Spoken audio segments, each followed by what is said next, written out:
As the 70s roll in, stability around the world has never been as shaky. Interplanetary alliances join together to seek ideological supremacy across both planets. Cultural shifts are uprooting norms that have been in place for centuries. Technological shifts have been changing how the world itself functions. As these shifts occur, life continues in the Seedbearer region, where a seemingly random group of people have come together to try and make sense of the nonsensical. This is Hazeltown Story. Hello, I'm Bobinator. I am playing Ferris pronouns he, him. He is a TV host for a wildlife and society show called Whole Wild World. It's not super popular yet, but he's trying to work on that. And that should be it. Hi, I'm Carnival. I'll be playing Elvis Granner, pronouns she, they, an engineering student who has made a surveillance network by accident. I am, of course, Deathmaster 780. I will be playing Bob B, pronouns he, him. He's a local businessman who gets into some shady shit, maybe. And also, I'll be playing Saskia, a dead soul trapped in a stone, pronouns she, her. Rock Spirit. I'm TorpidTypist, and I'm here to Hazeltown contact these nuts, and I'll be playing Aravia, she, her, an immortal dumbass. So, you all just, let's say after you had your little escapade at the burnt down storage unit, you kind of didn't really get much out of it. Is there anything, it is still the morning, and I guess technically we're doing a little bit of before we get into the arc, so is there anything you want to do or else to do beforehand? Last we left off, we were going to go talk to the Libra lady, Ashley. All right. Probably best we all go together in case this gets dangerous or something. Because, cults. We're all together now, so yeah, that was the plan. Yep. We saw the crime scene, now let's go see the crime maker. All right. What Jonesy gave you as a contact was that Ashley works at a record store in the city. Gave you the address. Yep. Gave the address. I guess technically I could give it a name if we want. Up to you. Do you wish to throw yourself upon the altar of the name generator? Let's see. Can I get is there record store generator in this place? There's Pirate Cove generator, that's the one I want. Record Store's basically a Pirate Cove. Game studio names, dating agency names. Save the Pirate Cove for we go to Yuhar's house. Let's see. Mining company names? Sure, why not? Use one of those. See what happens. I found a page that might have some ideas. You want me to I was gonna say I have a thing that I've been using. Let's shop in business names. Oh, this is gonna be bad. Wait, okay. One of the Pizza the Action? I bet you that's the kind of name that has like dozens of places in the middle of nowhere. Okay.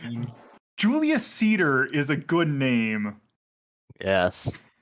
But that's I not. mean, that's a good name for like a logging company. Yeah. Oh god. Also, Visual Eyes is also another good. These names are bad, but also very good. No, that's great for an optometrist. Okay, some of these are a little more. The Deserving Walnut, the Shaving Apple, Pita Pan. That's pretty good though. Some of these are good, some of these are really bad. Let me see if I can get. Ninkum Soup is a really good name, and I'm just gonna write that down. Yeah, This use that one fucking later. Restaurant name generator's fantastic. It really is. For God's sake. Okay, you know what? It needs to be a record store that was put in a restaurant that closed down. They just never changed the signage. Men at Walk. Wouldn't it be nice? It's great because like half of these are the Corrupted Quest Antique Store. Like some of these are just random soup, and some of these are actually okay. This one, okay. It's lost if I say it. That's a good one for a photography shop. It's pretty good. Planet of the Grapes. The Flawless Melon Barber Shop is really good. these are way too. I'm just gonna post this here just so, just God. Okay, I need to just find one because I'm just gonna be. Forrest Gump is way too good. Oh, that's perfect. That's fucking terrible. um. A huge cat market. God. Okay, but by the way is also pretty good. Yeah. BUY. Okay. You You know know, what? one of these is actually so I got one that is actually the name of a place not too far from me. Hmm. I'm not saying the name. Just Yeah. know one of these hit really weirdly close. All right. So Okay, we're but I gonna. like the cheap table's a good name.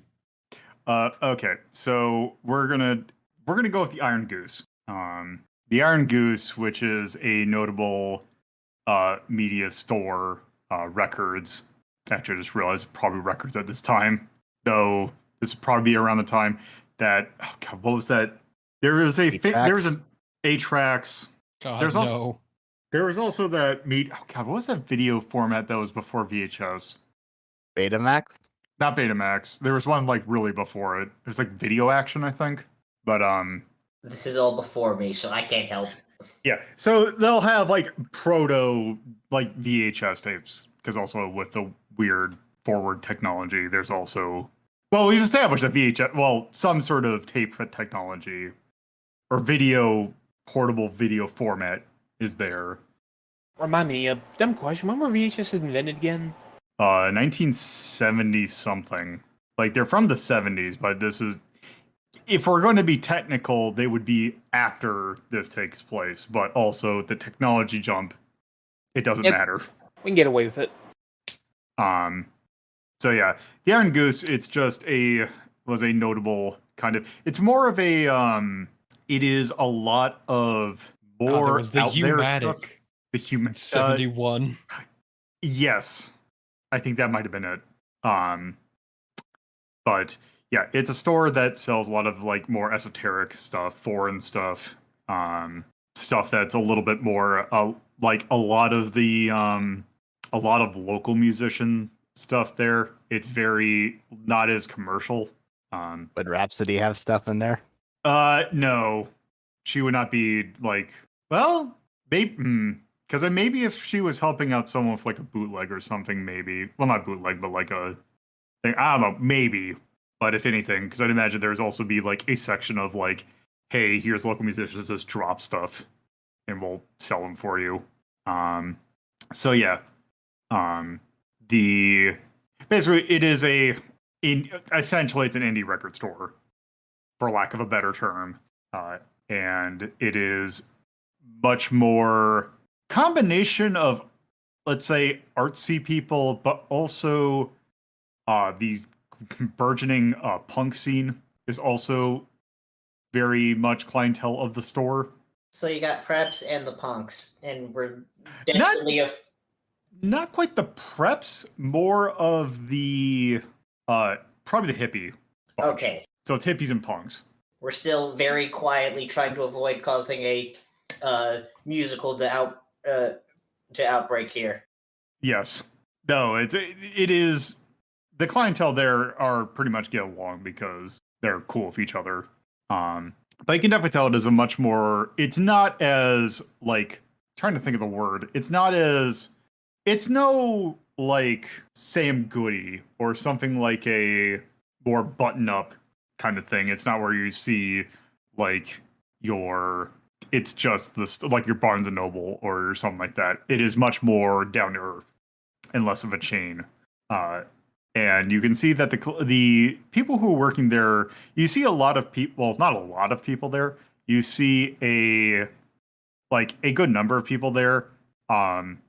Everyone is pretty dressed casually, lots of jeans and just t-shirts. Outside of maybe some more esoteric clothing, but that's just people being extra. And as you kind of walk around, it is good. So Bobby pulls up and parks near the building, points out and says, "So according to the source that told me about that crime scene, there's a lady who works here by the name of Ashley Merrill. She's the leader of one of the local Libra sex. So one thing real quick, actually, this is so here's a problem is this is a weird for me to kind of describe. The description you were given for Ashley is that Ashley is an interesting character. Um, they are uh, they are a goat person. I'm trying to like very much plain dresser, jeans and a t-shirt. It basically as part of the thing mentioned that hey, if you don't want to piss them off, refer to them as them. And they are a kind of middle height, probably like 5'8" or something like that. Long white hair, kind of a middling or like a kind of average build, and kind of a slightly sour look, and that's how they were described to you. Okay. I'm gonna tell Bobby I'm gonna let them do the talking because I'm not good with all this cult stuff. 'Cause I'm not. Where was I? So yeah, Bobby says. Anyway, she is the leader, or they're the leader of the local Libra sect. People behind blowing up them white supremacists. And of course, the Libra is connected to Terra Nova, which is led by our good lion friend. So what? Do we do the usual Beauregard in and cause a mess, or do we try something different? No, that's not required. We can be real nice and friendly with them. After all, we have a common foe. So Ferris will ask and make sure it doesn't need to get violent or anything. Only if they get violent, which I don't think they would. In the middle of their place of business. You lose customers. All right. So But yes, Bobby will do the talking if that's what you wish. Makes sense to me. okay. So what is your plan of action? And is there anything you want to do in terms of scoping anything out or doing whatever? Bobby will just go into the store with the others and go to the Yeah. country music stash and start flipping for the stuff while scoping the place out. I guess Elvis will probably start trying to find a way to see if there's any CCTV and hack into that discreetly. Ravi's just gonna look at the records. Ferris will just keep an eye on everything, but he will act like he's looking at the records. Probably the New Age section, because, 70s. All right. Just a casual, like, as you kind of look around, you just see that it's a record store. There are a few people walking around that look like they probably work there. There's also a number of people who look like they're customers that are, looking for records. It is a record store after all. You do happen to see that there is someone that is looking at some stock that is kind of to the side, trying to sort some things out. That looks like they could fit Ashley's description. All right. Do they have name tags in this store for the employees? Yes. Oh. And you can see, it wouldn't be that hard to see that the one person there, the one that was doing the sorting, does have a name tag that says Ashley. Oh, well, mystery solved. Actually, so here's the problem that I wrote myself into. I have two Ashes now. That actually would say Ash. Ashley, Ashlyn. We'll go Well, by last name. So Meryl. Actually, sure. Let's go with Meryl. A Meryl. You see, like, as they sort, they look up and they kind of look like a little, like, not surprised, but a little like, huh? I'm like, yeah. I mean, Bobby's not anywhere near this person. Oh, okay. Yeah, he's still just looking through the country music records. Oh, I thought you were gonna go up and talk to him. No, working up to that. Still scoping the place out. Okay. Seeing what's there. Don't ask me to name any 70s country musicians. I'm not gonna ask you. Anyway, eventually Bobby picks something out and heads to the counter. Yeah, all right. And he says to Meryl, "Howdy, friend. What's your sign?" They kind of look up and is like, my sign is, let's see. He's kind of, or they kind of just look up at you and just kind of go, can I help you? Well, Bobby waves the CD and places it down on the counter. Uh, the cashier's over there. I can't bring you up here. Oh, well, that's unfortunate. Is there something else I can help you with? Sure is. As I said, what's your sign? I would say that, well, see, the problem is my thought initially was Sagittarius, but I feel like that'd be too on the nose. Um, I'm, he goes, well, I guess I'm a Pisces, what of it? Oh, really? Looking at you, I would have figured that you were a Libra. Just kind of look at you a little bit, eyes narrowed, and just like, Does that what? answer your question? Just kind of look at you and are like, what do you want? The the thing is, I think you and I can help each other. You know who I am? Absolutely not. Hmm. He produces a business card and slaps it on the counter and says, "How about now?" You just kind of take a look at it and is like, It kind of looks like, okay, what do you? It just kind of looks as like, I can guess who you are. Hmm. And can you guess who I represent? I have a good idea. Yes. You see, it seems you and I have a common foe recently. Cygnus. They just kind of look at you as like, oh, that could possibly be. Oh Again, no. Oh no, no possibly. I know we have that common foe. uh, they just kind of go over, like they just kind of look at you again a little bit, like kind of like, what the hell are you doing here? And just kind of leans over, is like, I'm like, you sure? Like, what are you doing in the middle of a work, or what are you doing in the middle of a record shop? What are you trying to, are you trying to, like, it's a little bit open, isn't it? Avi shrugs and says, "Hmm, what's to say? I'm just a man looking for information on this here CD. Okay, well, uh, But to better answer your question, I have two questions for you. One that I suspect you won't answer, and a second one that I suspect you will answer. all right. The first one is, where can we find your boss? Good old Lionel. Like, Lionel, like, are you talking, like, they just kind of look at us like, are you talking about Fahrenheit? Mm-hmm. I am way below pay grade for that. I have never seen them before. Oh, well, that makes one of us. Okay. What is your But other question? question is, I need help finding someone in Cygnus, someone in power. I suspect you know what it is, seeing as your people were responsible for that mess uptown.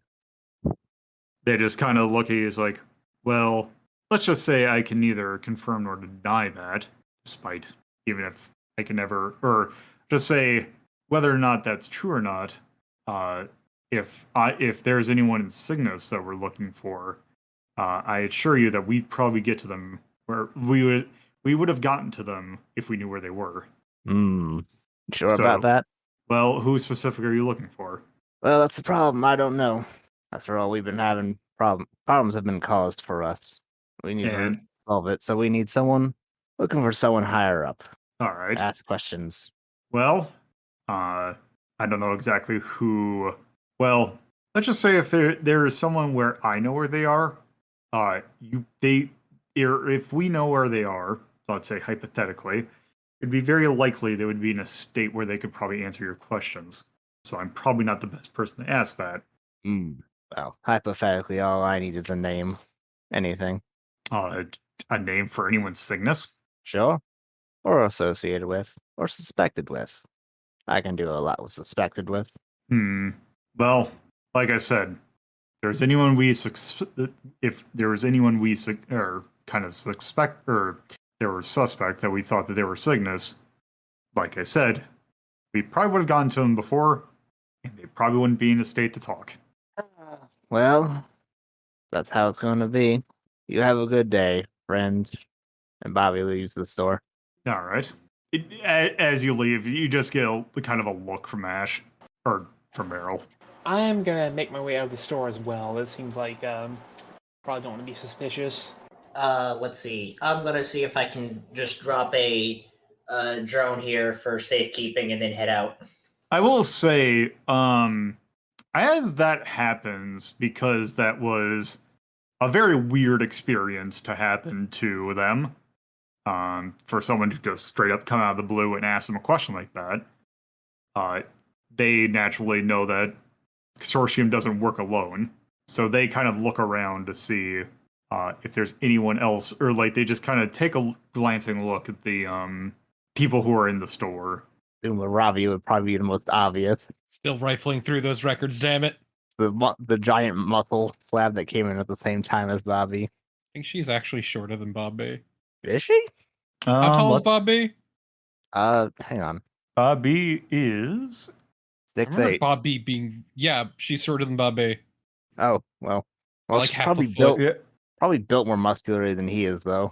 Oh yeah, Yes. yeah. For a record, Aravia is 6'2". Oh, no, significant size gap. I said half a foot. Yeah, everyone forgets that Bob B's actually quite tall. Including me. I forgot I made him that tall. Let's say he is a dragon after all. So, Yeah. all right. So they're a little kind of looking around to see if there's anything that jumps out at them, and they kind of look around. They don't necessarily see anyone because it's not like they were gonna like do anything with it, but they just want to like be. They are more cautious if anyone else wanted to approach them. Yes. But Yeah, so I've left after putting one of the drones in just to keep watch in case something else comes up. all I right, was gonna keep looking at the records a little bit longer all right. before I leave the building, just so I'm not as obvious as everyone else. Hey, Elmas bought something. What did Elmas buy? Let's see. I'm trying to think of. I can't think of any ska that would have been, because this would have been first wave ska. Would have just been existing. You would have got that. Would have been that probably would have been actual Jamaican ass ska. It would have been Jamaican and ska. I just don't know any of those acts off the top of my head. All right. So if everyone no one wanted to do anything else Nope. outside of that, All right. Yeah, once everyone's outside, Bobby will say, well, not sure if that was productive or not, but we definitely rattled their cage. Ferris will ask if they think they were going to be a problem. They think they might be a danger later on. How suspicious they were. They seemed to think we were. Nah. Possibly. But I think they're definitely going to run up the chain now. Let them know that the consortium's after asking. Or no, he doesn't say consortium. Is that someone is asking after their boss. Ferris will suggest maybe we follow them, tail them when they leave work. No. Too obvious. Bobby waves his finger and says, nah, that's too obvious. He turns to Elmas and says, tell me, did you put on a camera? Of course. And Bobby waves his fingers at Elmas and says, see, no need to follow them. He will also suggest, while we're waiting on that, why don't we check out the other lead we have? Of course. That's next on our little road trip through town. I don't know. It's your trip. Well, what was the next location? Was that the two locations we had? Was the fire and Merrill? Well, We I had know. Cassiopeia Yeah, source, Yeah. Reese Wilson. Oh yeah, stop by that club. Let's see. Actually, let me think. Because so the thing with that guy who owned the club is that he was a member of the cult, but that wasn't like, and he was using storage for that. Like he was letting them do storage. That wasn't like a hideout. Oh, So- you would probably know people in Cassiopeia, so Yeah. So I'm just trying to think about. Well, he's doing because he was more of a So he was more of a like a money manager. So he likely would be probably like his place of work would probably be somewhere finance. So he'd probably be like, if he had an office, he probably would be at some sort of bank. Let's fucking hunt him down then. you So wouldn't be at his club.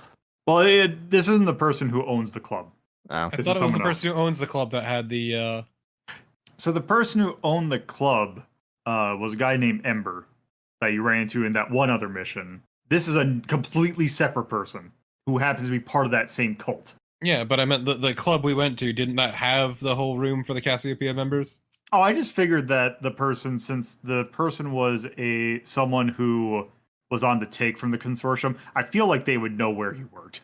So I'm just trying to think of where to just straight up send you, unless you want to have it go. You want to have a chain of events go on. I mean, up to the. I figured it'd be funny. It'd be funnier for us to go head to either head up a club and hi, we're back again. Yeah, Arabi mean, helped them out. She's gotten in.